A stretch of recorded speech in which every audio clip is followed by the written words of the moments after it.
माननीय सदस्यगण, item number 1 Nirmala Sitharaman वित्त मंत्री।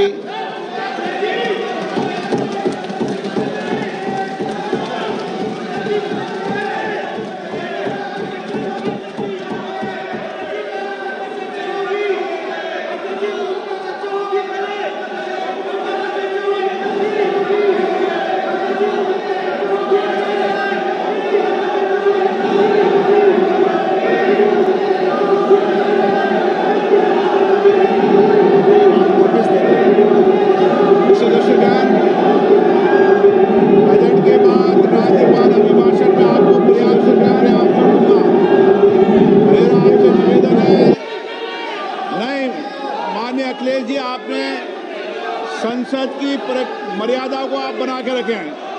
कभी बजट भाषण के अंदर इस तरीके का नहीं हुआ, ये उचित नहीं है, ये उचित नहीं है। अखिलेश जी प्लीज संसद की मर्यादा को आप बना के रखें। राज्यपाल अभिभाषण कभी बजट भाषण के अंदर ये इस तरीके का नहीं हुआ, ये उचित नहीं है। नो, ये उचित नहीं है। राज्यपाल अभिभाषण पर चर्चा होगी। 9 तरीका। Honorable Speaker, I present the budget for 25-26. This budget continues our government's efforts to A. Accelerate growth, B. Secure inclusive development, C. Invigorate private sector investments, D. Uplift household sentiments, and E. Enhance spending power of India's rising middle class. Together, we embark on a journey to unlock our nation's tremendous potential for greater prosperity and global positioning under the leadership of Honorable Prime Minister Shri Narendra Modi. As we complete the first quarter of the 21st century, continuing geopolitical headwinds suggest lower global economic growth over the medium term. However, our aspiration for a Vikasit Bharat inspires us, and the transformative work we have done during our government's first 2 terms guides us to march forward resolutely. Our economy is the fastest growing among all major economies. Our development track record for the past 10 years and structural reforms have drawn global attention. Confidence in India's capability and potential has only grown in this period. We see the next 5 years as a unique opportunity to realize Sabka Vikas, stimulating balanced growth of all regions. The great Telugu poet and playwright Gurujada Apparao had said, "Deshamante matti kadoy, deshamante manushuloy," meaning a country is not just its soil, a country is its people.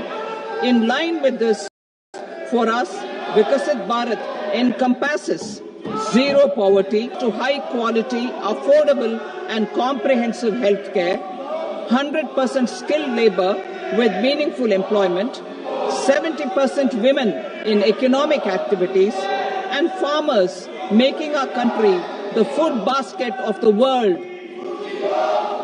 In this budget, the proposed development measures span 10 broad areas focusing on Garib, youth, Annadata and Nari, spurring agricultural growth and productivity, building rural prosperity and resilience, taking everyone together on an inclusive growth path, boosting manufacturing and furthering Make in India, supporting MSMEs, enabling employment-led development, investing in people, economy and innovation, securing energy supplies, promoting exports and nurturing innovation. For this journey of development, Our four powerful engines are agriculture, MSME, investments, and exports. The fuel, our reforms. Our guiding spirit, inclusivity, and the destination, Vikasit Bharat. This budget aims to initiate transformative reforms across 6 domains. During the first 5 years, these will augment our growth potential and global competitiveness. The domains are taxation, power sector, urban development, mining, financial sector, and regulatory reforms. Agriculture as the first engine. Now I move to specific proposals, beginning with agriculture as the first engine.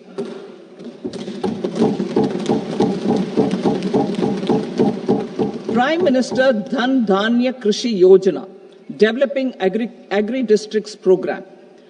Motivated by the success of the aspirational district program, our government will undertake a Prime Minister Dhan Dhanya Krishi Yojana in partnership with states.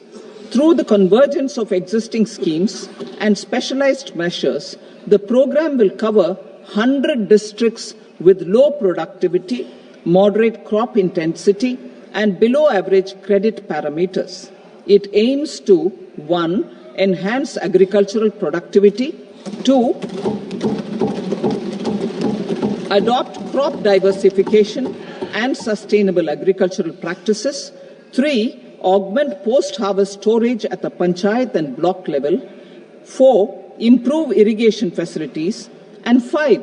Facilitate availability of long-term and short-term credit.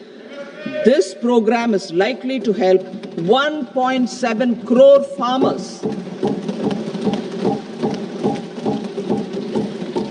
Building rural prosperity and resilience. A comprehensive multi-sectoral rural prosperity and resilience program will be launched in partnership with the states. This will address underemployment in agriculture through skilling, investment, technology, and invigorating the rural economy. The goal is to generate ample opportunities in rural areas so that migration is an option but not a necessity. The program will focus on rural women, young farmers, rural youth, marginal and small farmers, and landless families. The details are in Annexure A. Domestic best practices will be incorporated, and appropriate technical and financial assistance will be sought from multilateral development banks. In Phase 1, 100 developing agri-districts will be covered. Atmanirbharta in pulses. Our government is implementing the National Mission for Edible Oilseed for achieving Atmanirbharta in edible oils. Our farmers have the capability to grow enough for our needs and more. 10 years ago, we made concerted efforts and succeeded in achieving near self-sufficiency in pulses. Farmers responded to the need by increasing the cultivated area by 50%, and government arranged for procurement and remunerative prices. Since then, with rising incomes and better affordability, our consumption of pulses has increased significantly. Our government will now launch a 6-year mission for Atmanirbharta in pulses with a special focus on Tuar, Urad and Masoor. Details are in Annexure B. Central agencies such as NAFED and NCCF will be ready to procure these 3 pulses as much as offered during the next 4 years from farmers who register with these agencies and enter into agreements. Comprehensive program for vegetables and fruits. It is encouraging that our people are increasingly becoming aware of their nutritional needs. It is a sign of a society becoming healthier. With rising income levels, the consumption of vegetables, fruits, and Shri Anna is increasing significantly. A comprehensive program to promote production, efficient supplies, processing, and remunerative prices for farmers will be launched in partnership with the states. Appropriate institutional mechanisms for implementation and participation of farmer producer organizations and cooperatives will be set up. Makhana Board in Bihar. For this, there is a special opportunity for the people of Bihar. A Makhana Board will be established in the state to improve production, processing, value addition, and marketing of makhana. The people engaged in these activities will be organized into FPOs. The board will provide hand-holding and training support to makhana farmers and will also work to ensure they receive the benefits of all relevant government schemes. A national mission on high-yielding seeds will be launched, aimed at 1. Strengthening research ecosystem, 2. Targeted development and propagation of seeds with high yield, pest resistance, and climate resilience, and 3. Commercial availability of more than 100 seed varieties released since July 2024. India ranks second largest globally in fish production and aquaculture. Seafood exports are valued at 60,000 crore rupees. To unlock the untapped potential of the marine sector, our government will bring in an enabling framework for sustainable harnessing of fisheries from Indian exclusive economic zone and high seas, with a special focus on the Andaman and Nicobar and Lakshadweep Islands. For the benefit of lakhs of cotton growing farmers, I am pleased to announce a mission for cotton productivity. This 5-year mission will facilitate significant improvements in productivity and sustainability of cotton farming and promote extra long staple cotton varieties.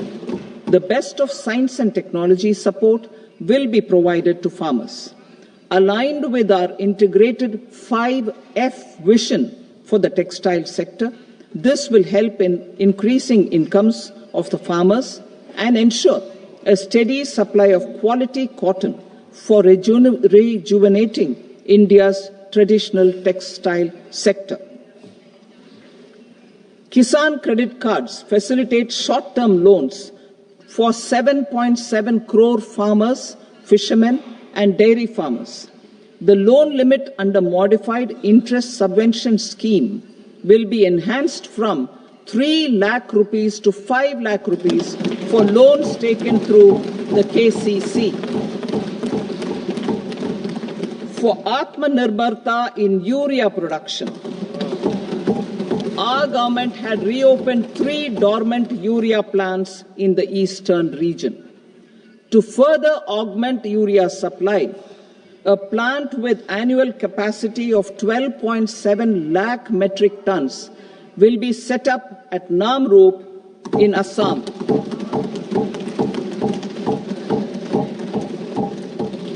India Post, with 1.5 lakh rural post offices, complemented by the India Post Payment Bank and a vast network of 2.4 lakh Dak Sevaks, will be repositioned to act as a catalyst for the rural economy. Details are at Annexure C. India Post will also be transformed as a large public logistics organization. This will meet the rising needs of Vishwakarmas, new entrepreneurs, women, self-help groups, MSMEs, and the large business organizations. Our government will provide support to NCDC for its lending operations for the cooperative sector.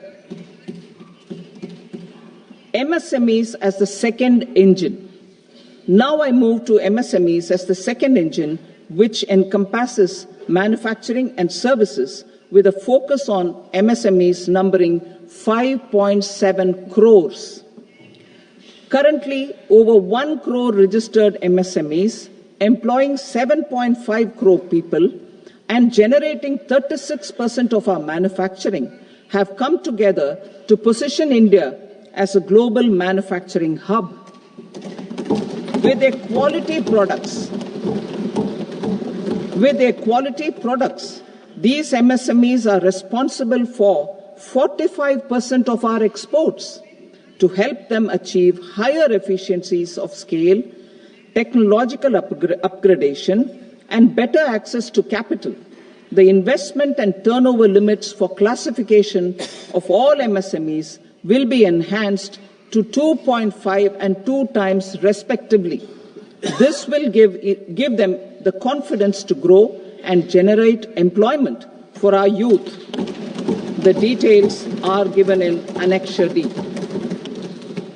To improve access to credit, the credit guarantee cover will be enhanced.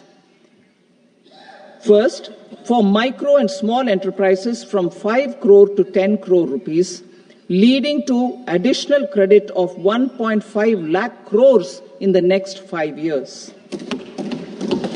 Second, for startups from 10 crore rupees to 20 crore rupees, with the guarantee fee being moderated to 1% for loans in 27 focus sectors which are important for Atmanirbhar Bharat. And for well-run exporter MSMEs, for term loans up to 20 crore rupees. Also for the micro enterprises, we will introduce customized credit cards with a 5 lakh rupee limit for micro enterprises registered on Udyam portal. In the first year, 10 lakh such cards will be issued. Fund of funds for startups. The Alternate Investment Fund, AIFs, for startups have received commitments of more than 91,000 crores rupees. These are supported by the fund of funds set up with the Government of India's contribution of 10,000 crore rupees. Now, a new fund of funds with expanded scope and a fresh contribution of another 10,000 crore rupees will be set up. A new scheme will be launched for 5 lakh women, scheduled castes and scheduled tribes, first-time entrepreneurs. This will provide term loans up to 2 crore rupees during the next 5 years. The scheme will incorporate lessons from the successful Stand Up India scheme. Online capacity building for entrepreneurship and managerial skills will also be organized. Measures for labor-intensive sectors. To promote employment and entrepreneurship opportunities in labor-intensive sectors, our government will undertake specific policy and facilitation measures. To enhance the productivity, quality, and competitiveness of India's footwear and leather sector, a focus product scheme will be implemented. The scheme will support design capacity, component manufacturing, and machinery required for production of non-leather quality footwear, besides the support for leather footwear and products. The scheme is expected to facilitate employment for 22 lakh persons, generate over 4 lakh crore rupees, and exports of over 1.1 lakh crore rupees. Measures for the toys sector. Building on the National Action Plan for Toys, we will implement a scheme to make India a global hub for toys. The scheme will focus on development of clusters, skills, and a manufacturing ecosystem that will create high-quality, unique, innovative, and sustainable toys that will represent the Made in India brand. Support for food processing. In line with our commitment towards Purvodaya, we will establish a National Institute of Food Technology, Entrepreneurship and Management in Bihar. The institute will provide a strong fillip to food processing activities in the entire eastern region.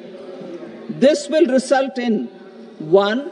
Enhanced income for the farmers through value addition to their produce, and 2, skilling entrepreneurship and employment opportunities for the youth. Manufacturing mission, furthering Make in India. Our government will set up a national manufacturing mission covering small, medium and large industries for furthering Make in India by providing policy support, execution roadmaps, governance and monitoring framework for central ministries and states. Details are in Annexure E. Given our commitment to climate-friendly development, the mission will also support clean tech manufacturing. This will aim to improve domestic value addition and build our ecosystem for solar PV cells, EV batteries, motors and controllers, electrolyzers, wind turbines, very high voltage transmission equipment and grid-scale batteries. Investment as the third engine. Now I move to investment as the third engine, which encompasses investing in people, investing in the economy, and investing in innovation. Investing in people. Saksham Anganwadi and Poshan 2.0. Saksham Anganwadi and Poshan 2.0 program provides nutritional support to more than 8 crore children, 1 crore pregnant women and lactating mothers all over the country, and about 20 lakh adolescent girls in aspirational districts and the Northeast region. The cost norms for these nutritional support will be enhanced appropriately. Atal Tinkering Labs. 50,000 Atal Tinkering Labs will be set up in government schools in the next 5 years to cultivate the spirit of curiosity and innovation and foster a scientific temper among young minds. Broadband connectivity to government secondary schools and PHCs.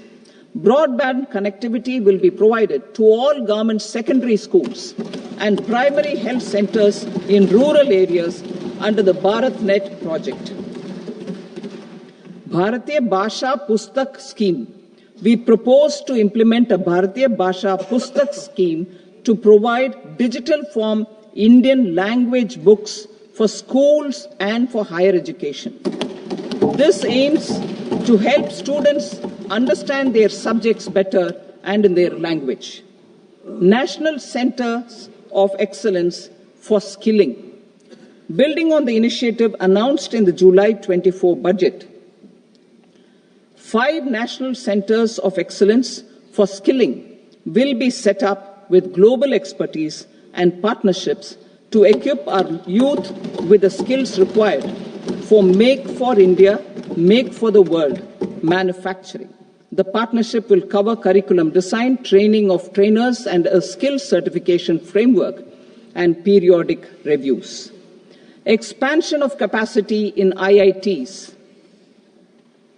Total number of students in 23 IITs has increased 100% from 65,000 to 1.35 lakh in the past 10 years.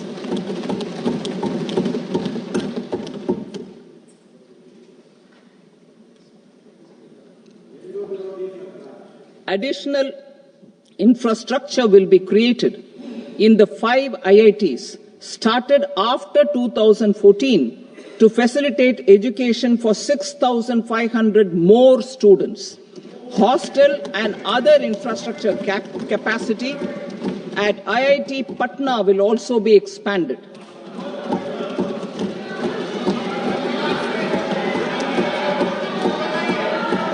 Center of Excellence.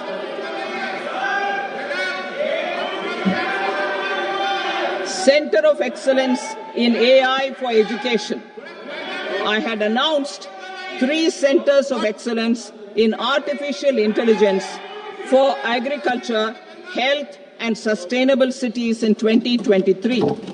Now a center of excellence in artificial intelligence for education will be set up with a total outlay of 500 crores. Expansion of medical education. Our government has added almost 1.1 lakh undergraduate and postgraduate medical education seats in 10 years, an increase of 130%. In the next year, 10,000 additional seats will be added in medical colleges and hospitals towards the goal of adding 75,000 seats in the next 5 years. Daycare cancer centers in all district hospitals. Our government will facilitate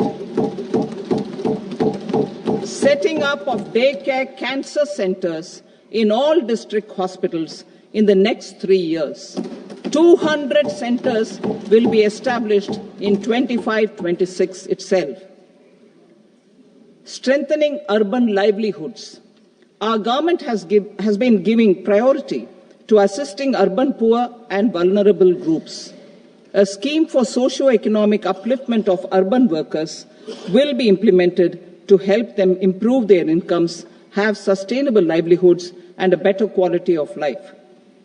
PM Swanidhi scheme has benefited more than 68 lakh street vendors, giving them respite from high-interest informal sector loans. Building on this success, the scheme will be revamped with enhanced loans from banks, UPI-linked credit cards with 30,000 rupees limit, and capacity building support. Social Security Scheme for welfare of online platform workers. Gig workers of online platforms provide great dynamism to the new age services economy. Recognizing their contribution, our government will arrange for their identity cards and registration on the e-Shram portal. They will be provided healthcare under PM Jan Arogya Yojana. This measure is likely to assist nearly 1 crore gig workers.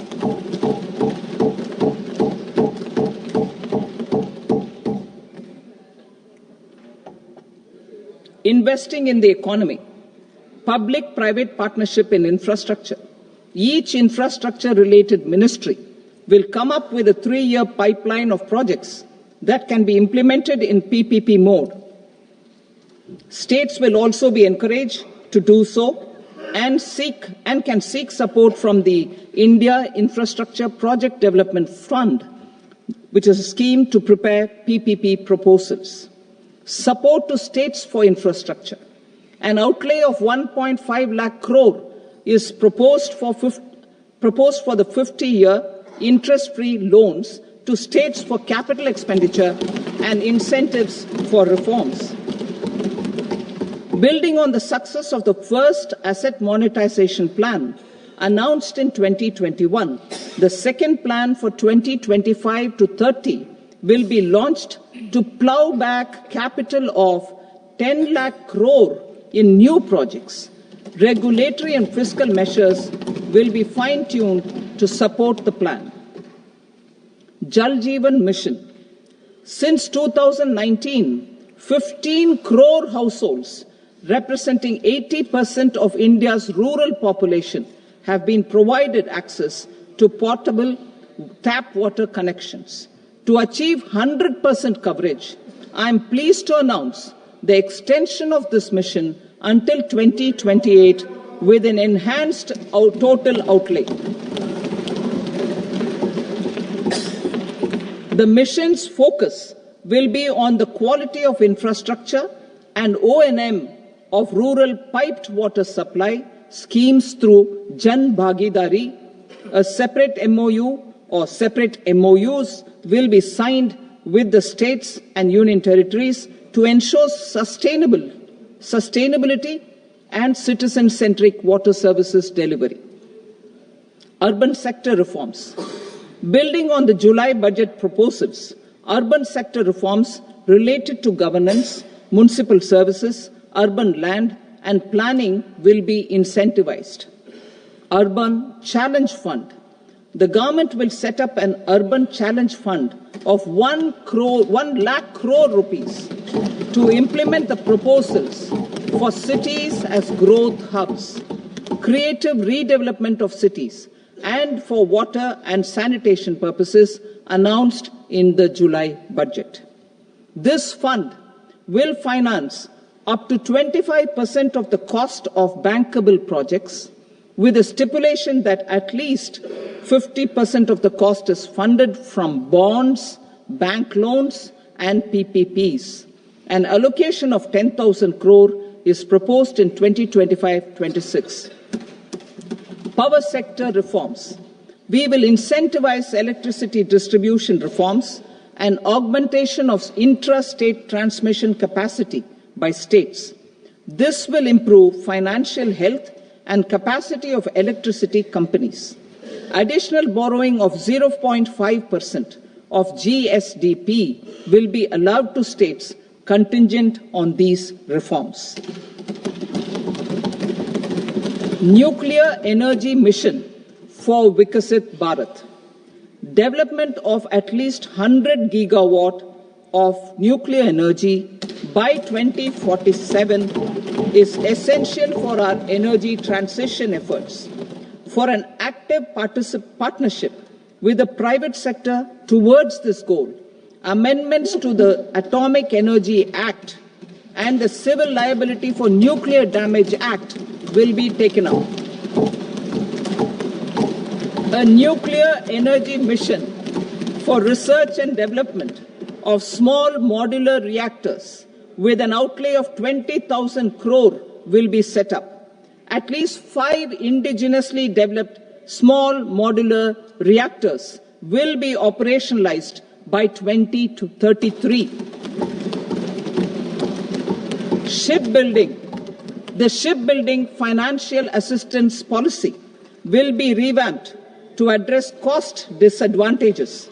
This will also include credit notes for shipbreaking in Indian yards to promote the circular economy. Large ships above a specified size will be included in the infrastructure harmonized master list. Shipbuilding clusters will be facilitated to increase the range, categories, and capacity of ships. This will include additional infrastructure, facilities, skilling, and technology to develop the entire ecosystem. Maritime Development Fund. For long-term financing for the maritime industry, a Maritime Development Fund with a corpus of 25,000 crore rupees will be set up. This will be for distributed support and promoting competition. This will have up to 49% contribution by the government, and the balance will be mobilized from ports and from private sector. UDAN regional connectivity schemes. UDAN has enabled 1.5 crore middle-class people to meet their aspirations for speedier travel. The scheme has connected 88 airports, and operationalized 619 routes. Inspired by that success, a modified UDAN scheme will be launched to enhance regional connectivity to 120 new destinations and carry 4 crore passengers in the next 10 years. 4 crore additional passengers in the next 10 years. The scheme will also support helipads and smaller airports in hilly, aspirational, and northeast regional districts. Greenfield airports will be facilitated in Bihar to meet the future needs of the state. These will be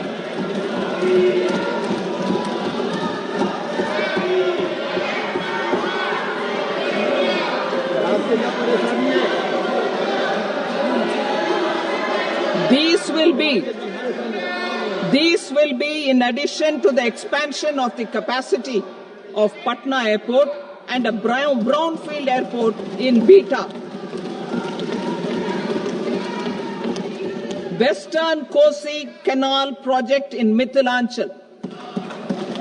Financial support will be provided for the Western Kosi Canal ERM project benefiting a large number of farmers cultivating over 50,000 hectares of land in the Mithilanchal region of Bihar.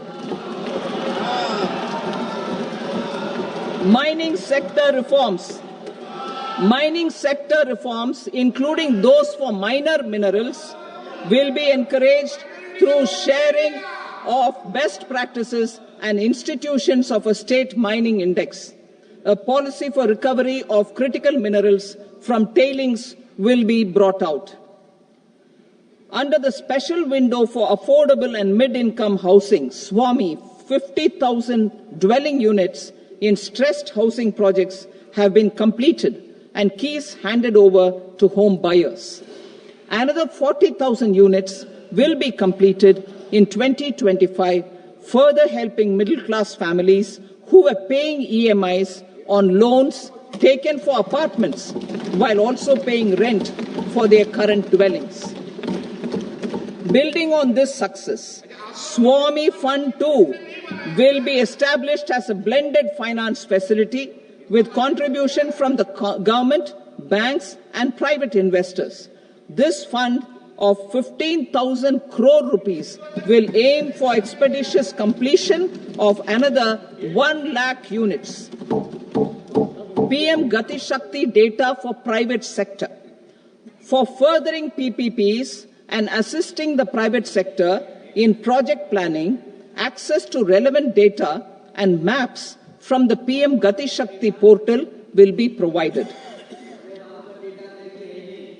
Tourism for employment-led growth. Top 50 tourist destination sites in the country will be developed in partnership with states through a challenge mode. Land for building key infrastructure will have to be provided by the states. Hotels in these destinations will be included in the infrastructure harmonized list. The following measures will be taken for facilitating employment-led growth. Organizing intensive skill development programs for our youth, including in institutes of hospitality management. Providing mudra loans for homestays. Improving ease of travel and connectivity to tourist destinations. Providing performance-linked incentives to states for effective destination management, including tourist amenities, cleanliness, and marketing efforts, and introducing streamlined e-visa facilities along with visa fee waivers for certain tourist groups. Continuing with the emphasis on places of spiritual and religious significance in the July budget, there will be a special focus on destinations related to the life and times of Lord Buddha.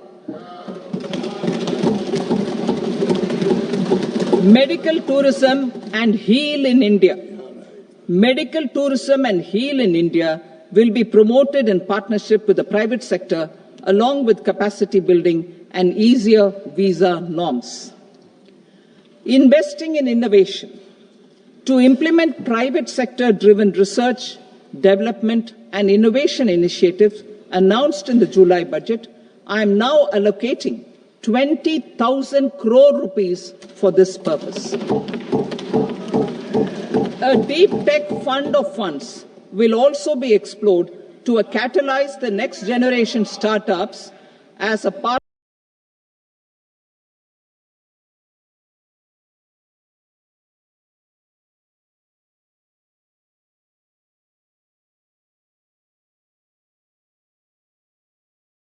of this initiative.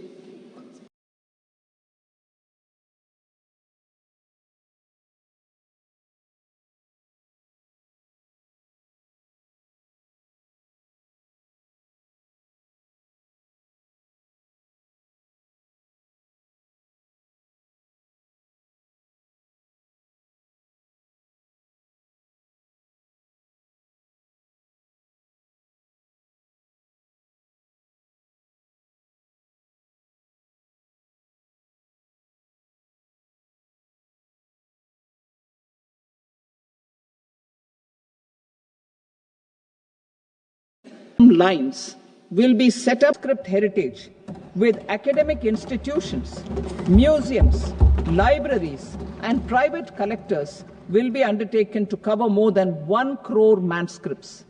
We will set up a national digital repository of Indian knowledge systems for knowledge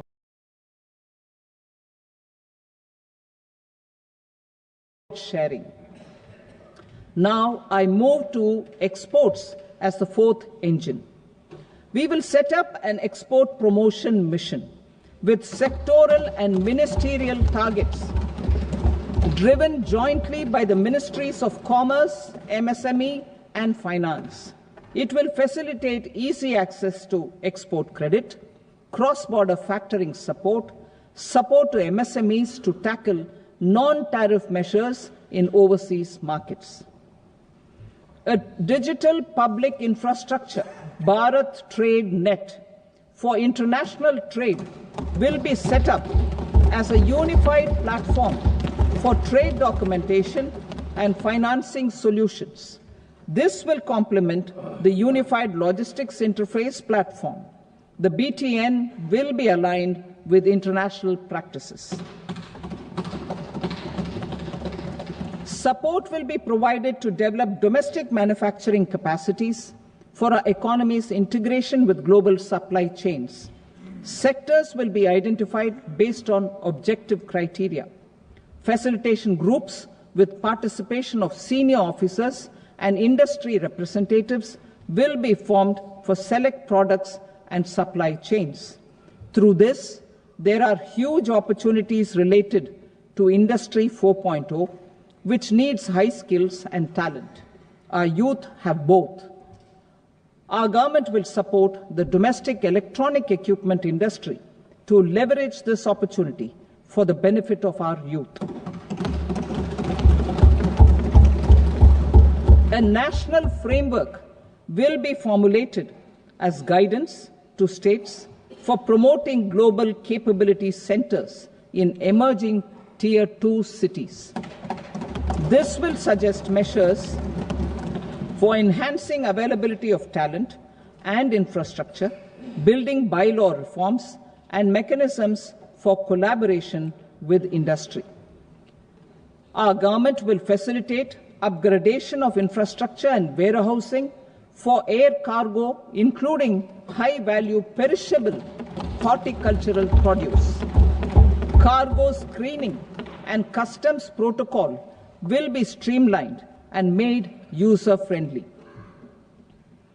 Reforms as the fuel. Over the past 10 years, our government has implemented several reforms for convenience of taxpayers, such as faceless assessment, 2, taxpayer charter, 3, faster returns, 4, almost 99% returns being on self-assessment, and 5, Vivad Se Vishwas scheme.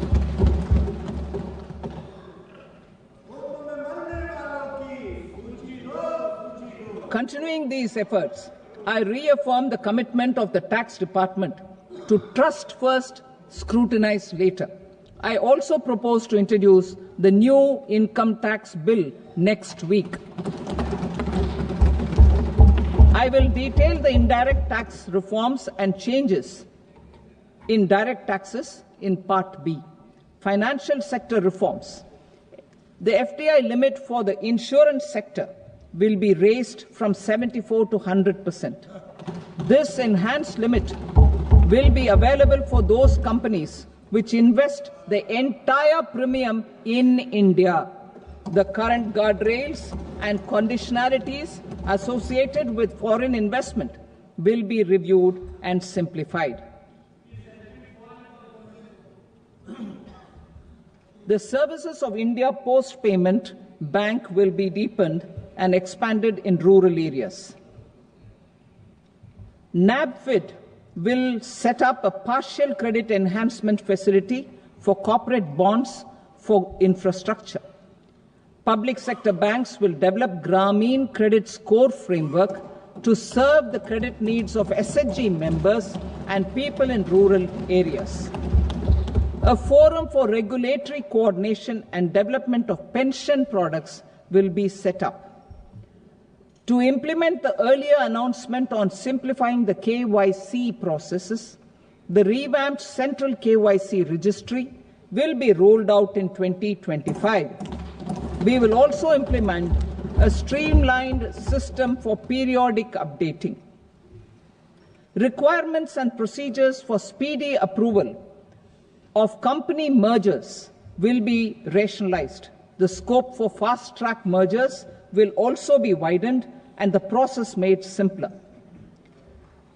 As proposed in the interim budget, we signed bilateral investment treaties with 2 countries in 2024 to encourage sustained foreign investment, and in the spirit of First Develop India, the current model BIT will be revamped and made more investor-friendly. In the last 10 years, in several aspects, including financial and non-financial, our government has demonstrated a steadfast commitment to ease of doing business. We are determined to ensure that our regulations must keep up with technological innovations and global policy developments. A light-touch regulatory framework based on principles and trust will unleash productivity and employment. Through this framework, we will update regulations that were made under old laws. To develop this modern, flexible, people-friendly, and trust-based regulatory framework appropriate for the 21st century, I propose 4 specific measures. A high-level committee for regulatory reforms will be set up for a review of all non-financial sector regulations, certifications, licenses, and permissions. The committee will be expected to make recommendations within a year. The objective is to strengthen trust-based economic governance and take transformational measures to enhance ease of doing business, especially in matters of inspection and compliances. States will be encouraged to join in this endeavor. An investment friendliness index of states will be launched in 2025 to further the spirit of competitive, cooperative federalism. Under the Financial Stability and Development Council, a mechanism will be set up to evaluate impact of the current financial regulations and subsidiary instructions. It will also formulate a framework to enhance their responsiveness and development of the financial sector. In the Jan Vishwas Act 2023, more than 180 legal provisions were decriminalized. Our government will now bring up the Jan Vishwas Bill 2.0 to decriminalize more than 100 provisions in various laws. I now move to fiscal policy. In the July budget, I had committed to staying the course for fiscal consolidation. Our endeavor will be to keep the fiscal deficit each year such that central government debt remains on a declining path as a percentage of the GDP. The roadmap for the next 6 years has been detailed in the FRBM statement. Revised estimates for 2024-25. The revised estimate of the total receipts other than borrowings is 31.47 lakh crore rupees, of which the net tax receipts are 25.57 lakh crore rupees. The revised estimate of the total expenditure is 47.16 lakh crore rupees, of which the capital expenditure is about 10.18 lakh crore rupees.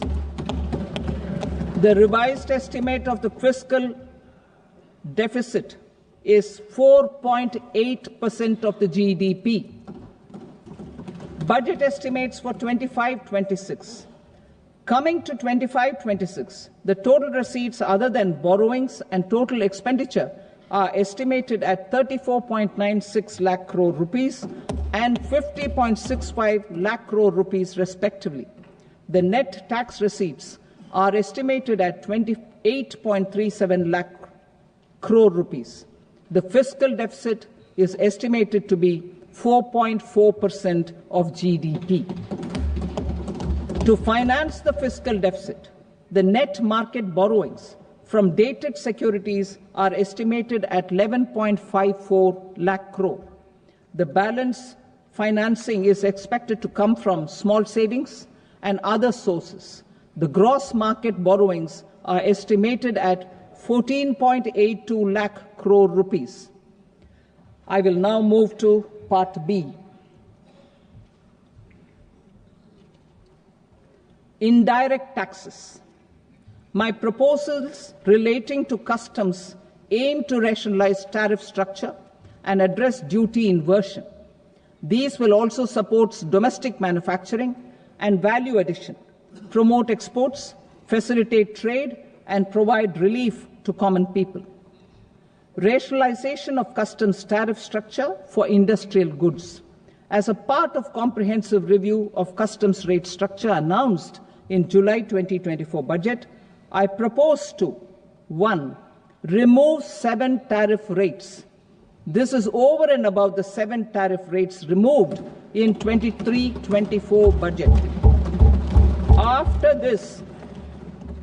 this, there will be only 8 remaining tariff rates, including 0 rate. 2. Apply appropriate cess to broadly maintain effective duty incidence, except on a few items where such incidence will reduce marginally. 3. Levy not more than 1 cess or surcharge. Therefore, I propose to exempt social welfare surcharge on 82 tariff lines that are subject to a cess. I shall now take up sector-specific proposals. To provide relief to patients, particularly those suffering from cancer, rare diseases, and other severe chronic diseases, I propose to add 36 life-saving drugs and medicines to the list of medicines fully exempted from basic custom duty.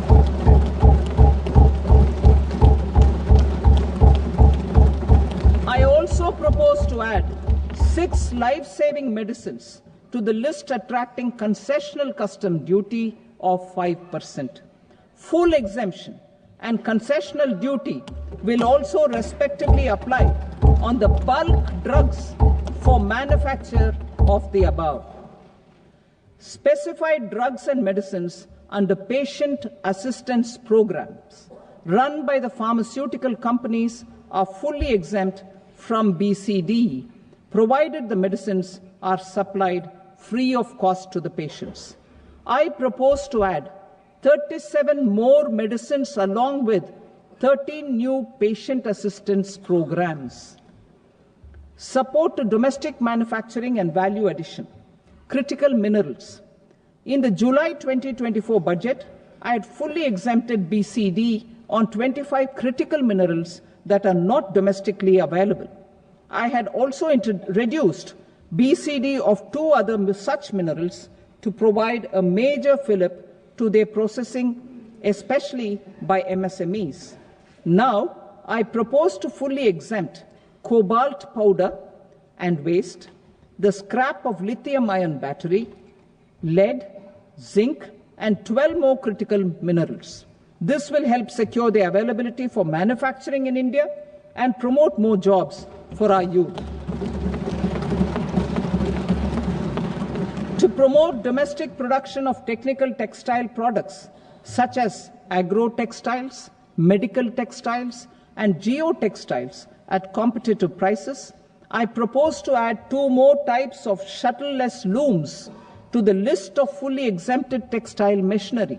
I also propose to revise the BCD rate on knitted fabrics covered by 9 tariff lines from 10 or 20 to 20% or 115 rupees per kg, whichever is higher.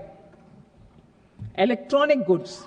In line with our Make in India policy and to rectify inverted duty structure, I propose to increase the BCD on interactive flat panel display from 10% to 20% and reduce the BCD to 5% on open cell and other components.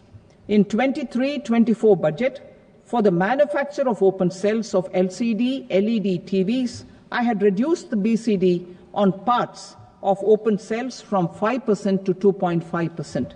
To further boost the manufacture of such open cells, the BCD on these parts will now stand exempted.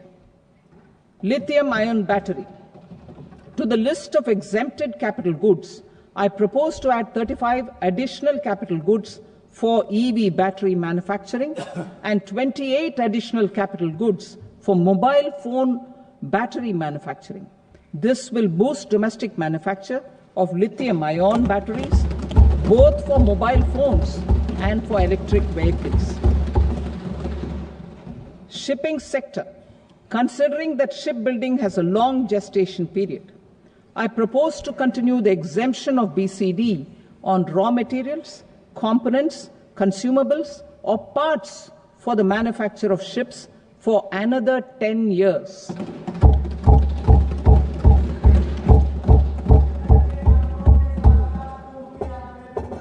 I also propose the same dispensation for shipbreaking to make it more competitive. Telecommunication.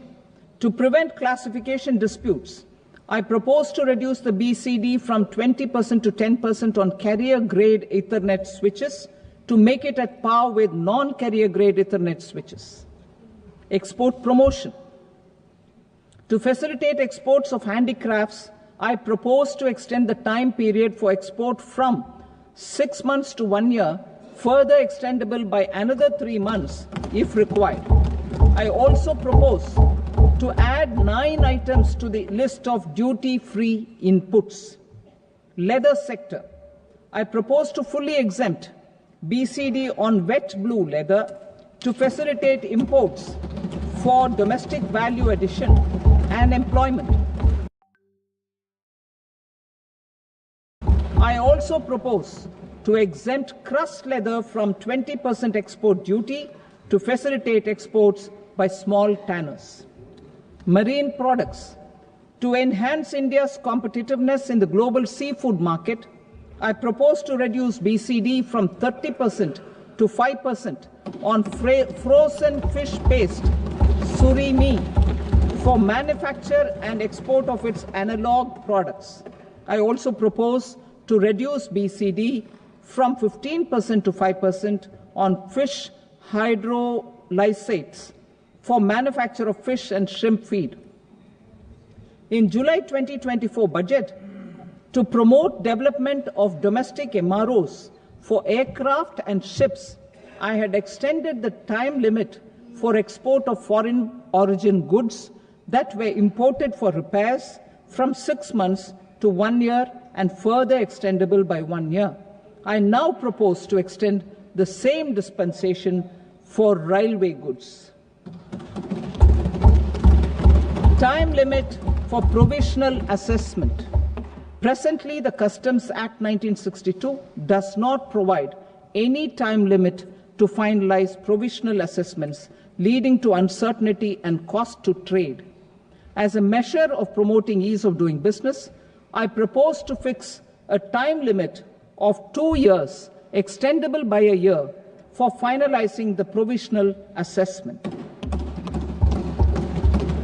I propose to introduce a new provision that will enable importers or exporters, after clearance of goods, to voluntarily declare material facts and pay duty with interest but without penalty. This will incentivize voluntary compliance.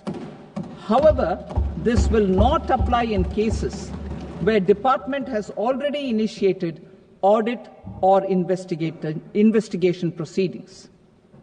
For industry to better plan their imports, I propose to extend the time limit for the end use of imported inputs in the relevant rules from 6 months to 1 year.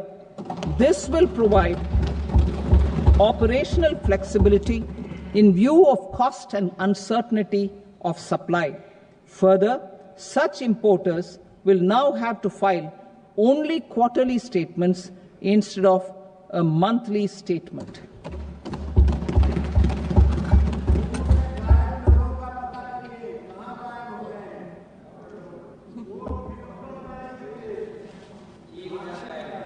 I now come to my direct tax proposals.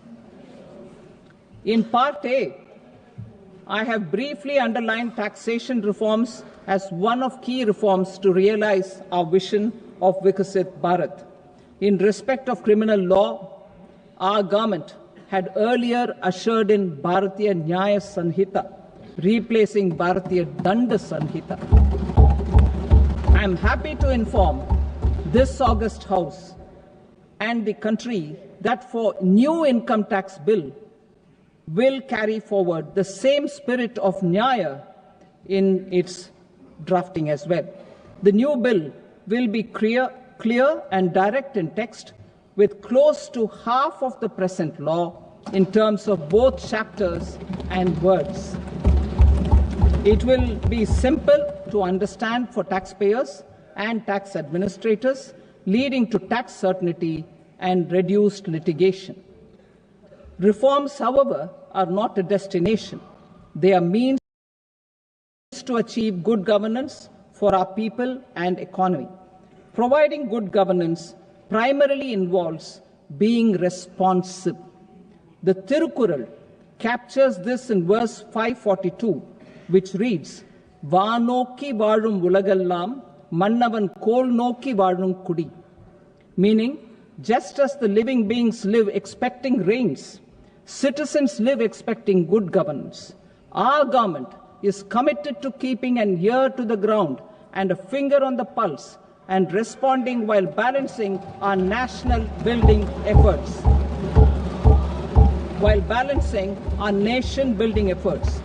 The following measures will detail just how our government will, under the guidance of PM Modi, has taken steps to understand and address.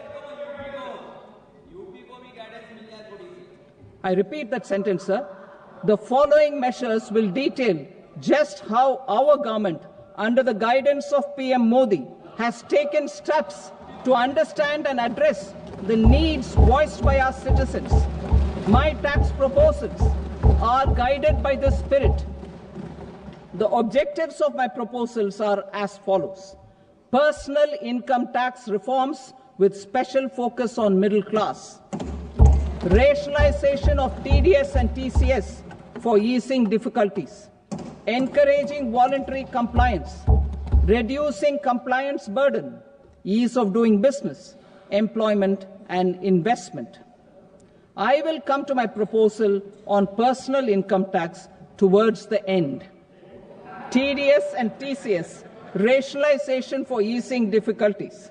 I propose to rationalize tax deduction at source, TDS, by reducing the number of rates and thresholds above which TDS is deducted. Further, threshold amounts for tax deduction will be increased for better clarity and uniformity. The limit for tax deduction on interest for senior citizens is being doubled from the present 50,000 rupees to 1 lakh rupees. Similarly, the annual limit of 2.40 lakh rupees for TDS on rent is being increased to 6 lakh rupees. This will reduce the number of transactions liable to TDS, thus benefiting small taxpayers receiving small payments. The threshold to collect tax at source, the TCS, on remittances under RBI's liberalized remittance scheme, the LRS, is proposed to be increased from 7 lakh to 10 lakhs. I also propose to remove TCS on remittances for education purposes, where such remittances is out of a loan taken from a specified financial institution. Both TDS and TCS are being applied on any transaction related to sale of goods. To prevent such compliance difficulties, I propose to omit the TCS. I also propose that the provisions of the higher TDS deduction will now apply only in non-PAN cases. In July 2024, the delay for payment of TDS up to the due date of filing statement was decriminalized. I propose to provide the same relaxation to TCS provisions as well. The government under the leadership of Prime Minister Modi believes in Sabka Saath, Sabka Vikas, Sabka Vishwas and Sabka Prayas. In line with this, we brought in updated return facility in 2022 for voluntary compliance by taxpayers who had omitted to report their correct income. Our trust in taxpayers was proved right. Nearly 90 lakh taxpayers voluntarily updated their incomes by paying additional tax. Taking this trust further, I now propose to extend the time limit to file updated returns for any assessment year from the current limit of 2 years to 4 years.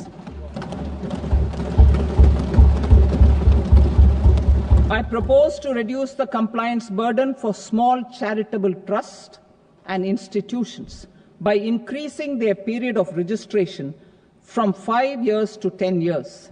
It is also proposed that disproportionate consequences do not arise for minor defaults such as incomplete applications filed by charitable entities. Presently, taxpayers can claim the annual value of self-occupied properties as nil only on the fulfillment of certain conditions. Considering the difficulties faced by taxpayers, it is proposed to allow the benefit of 2 such self-occupied properties without any condition. To streamline the process of transfer pricing and to provide an alternative to yearly examination, I propose to introduce a scheme for determining arm's length price of international transaction for a block period of 3 years. This will be in line with global best practices. With a view to reduce litigation and provide certainty in international taxation, the scope of safe harbor rules is being expanded. A number of senior and very senior citizens have very old national savings schemes accounts. As interest is no longer payable on such accounts, I propose to exempt withdrawals made from NSS by individuals on or after 29th August 2024. I am also proposing to allow similar treatment to NPS Vatsalya accounts as is available to normal NPS accounts subject to overall limits. In my speech in July 2024, I had promised that all processes, including giving effect to appellate orders, shall be digitalized and made paperless over the next 2 years. So I'm happy to announce that digitalization is being made operational now. In July 2024, we brought in the Vivad Se Vishwas scheme to resolve income tax disputes pending in appeal. The scheme has received a great response, with nearly 33,000 taxpayers having availed of the scheme to settle their disputes. I have a few proposals to promote investment and employment. It is proposed to provide a presumptive taxation regime for non-residents who provide services to a resident company that is establishing or operating an electronics manufacturing facility. I further propose to introduce a safe harbor for tax certainty for non-residents who store components for supply to specified electronics manufacturing units. Presently, the tonnage tax scheme is available only to sea-going ships. The benefits of existing tonnage tax scheme are proposed to be extended to inland vessels registered under the Indian Vessels Act 2021 to promote inland water transport in the country. Extension for incorporation of startups. We continue to support the Indian startup ecosystem. I propose to extend the period of incorporation by 5 years to allow the benefit available to startups which are incorporated before 1/4/2030. In order to attract and promote additional activities in the IFSC, I am inter alia proposing specific benefits to ship leasing units, insurance offices, and treasury centers of global companies which are set up in IFSC. Further, to claim benefits, the cut-off date for commencement in IFSC has also been extended by 5 years to 31/3/2030. Category 1 and Category 2 AIFs are undertaking investments in infrastructure and other such sectors. I propose to provide certainty of taxation to these entities on the gains from securities, to promote funding from sovereign wealth funds and pension funds to the infrastructure sector. I propose to extend the date of making an investment by 5 more years up to 31st March 2030.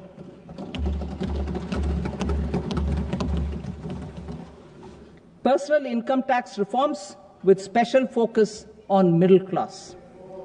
Democracy, demography, and demand are the key support pillars in our journey towards Vikasit Bharat.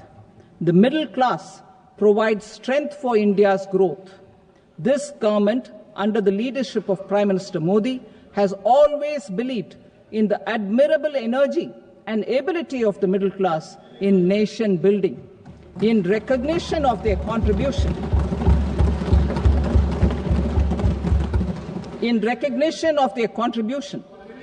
we have periodically reduced their tax burden. Right after 2014, the nil tax slab was raised to 2.5 lakhs of rupees, which was further raised to 5 lakh rupees in 2019 and to 7 lakh rupees in 2023. This is reflective of our government's trust on the middle class taxpayers. I am now happy to announce that there will be no income tax payable up to income of 12 lakh rupees.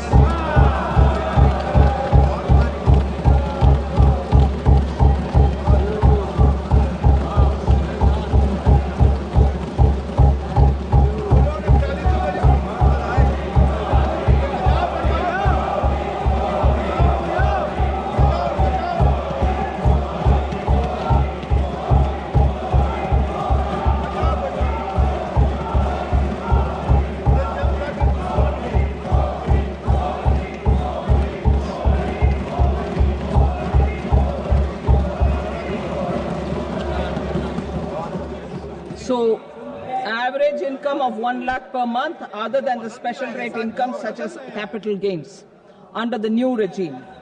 This limit will be 12.75 lakh for salaried taxpayers due to the standard deduction of 75,000. Slabs and rates are being changed across the board to benefit all taxpayers. The new structure will substantially reduce the taxes of the middle class and leave more money in their hands, boosting household consumption, savings, and investment. In the new tax regime, I propose to revise tax rate structures as follows: 0 to 4 lakh rupees nil, 4.8 lakh rupees to 4 to 8 lakh rupees 5%, 8 to 12 lakh rupees 10%, 12 to 16 lakh rupees 15%, 16 to 20 lakh rupees 20%, 20 to 24 lakh rupees 25%, and above 24 lakh rupees 30%. To taxpayers up to 12 lakh of normal income, other than special rate income such as capital gains. I read that again. To taxpayers up to 12 lakh of income, other than special rate income such as capital gains, tax rebate is being provided in addition to the benefit due to slab rate reduction in such a manner that there is no tax payable by them. The total tax benefit of slab rate changes and rebate at different income levels can be illustrated with a few examples. A taxpayer in the new regime with an income of 12 lakh rupees will get a benefit of 80,000 rupees in tax, which is 100% of tax payable as per the existing rates. A person having income of 18 lakh rupees will get a benefit of 70,000 rupees in tax. That is 30% of tax payable as per existing rates. A person with an income of 25 lakh gets a benefit of 1,10,000 rupees, that is 25% of his tax payable as per existing rates. Details of my tax proposals are given in the annexure. As a result of these proposals, Honorable Speaker, sir, revenue of about 1 lakh crore in direct taxes and 2,600 crores in indirect taxes will be foregone. Mr. Speaker, sir, with this, I commend the budget to this august House.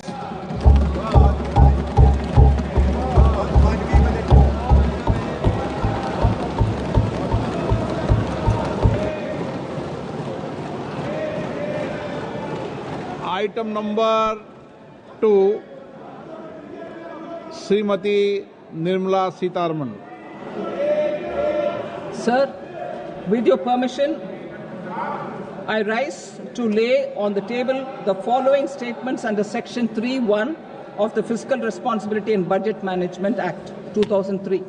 Medium-term fiscal policy cum fiscal policy strategy statement and macroeconomic framework statement.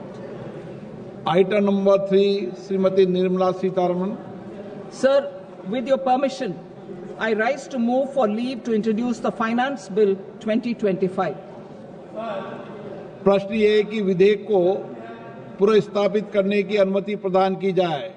जो सदस्य इसके पक्ष में हाँ कहें, जो सदस्य विरोध में ना कहें। मेरे विचार में निर्णय हाँ वालों के पक्ष में हुआ। हाँ वालों के पक्ष में अनुमति प्रदान की जाती है। माननीय मंत्री जी अब विधेयक को पुनर्स्थापित करें। Sir, I introduce the bill. Thank you.